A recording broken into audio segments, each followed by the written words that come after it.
Gubernur Bali Wayan Koster menegaskan akan membentuk Satgas khusus kebersihan pantai untuk menangani sampah yang terus datang terutama saat musim hujan.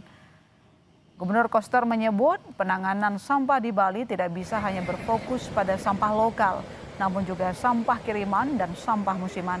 Pada musim hujan terutama di bulan Desember, alur kedatangan sampah dari laut ke pantai meningkat secara signifikan. Kondisi ini menurutnya tidak bisa dijadikan alasan untuk saling menyalahkan. Tugas kita adalah mengelola sampah kiriman ini. Gitu. Nah, itulah sebabnya sejak awal saya minta Pak Bupati Badu di periode pertama dulu, saya minta di pantai itu mesti ada satgas khusus, unit kelola sampah tersendiri di situ. Karena pantai itu ada tempat kerumunan wisatawan. Wisatawan itulah yang bawa dolar. Jadi pantai itu adalah sumbernya rezeki dari pajak hotel restoran para wisatawan.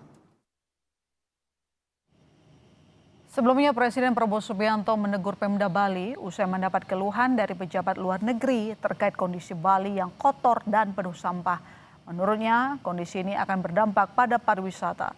Prabowo bilang keluhan itu sebagai bentuk koreksi. Ia pun memerintahkan seluruh pihak untuk menangani persoalan sampah Bali.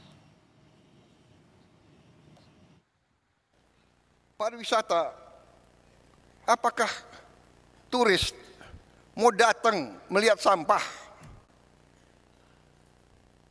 Indonesia indah, dia mau datang lihat kumuh. Dia mau ke Bali, pantai Bali kotor. Saya di Korea ketemu tokoh-tokoh di Korea, menteri-menteri, jenderal-jenderal, kadang-kadang ya tentara dimanapun, dia nggak pakai basa-basi, bicaranya apa adanya. Dia ngomong ke saya, dia bilang, Your Excellency, I just came from Bali. Oh, Bali so dirty now. Bali not nice. Wah, tapi saya terima itu sebagai koreksi. Informasi berikutnya, setelah sulit dilewati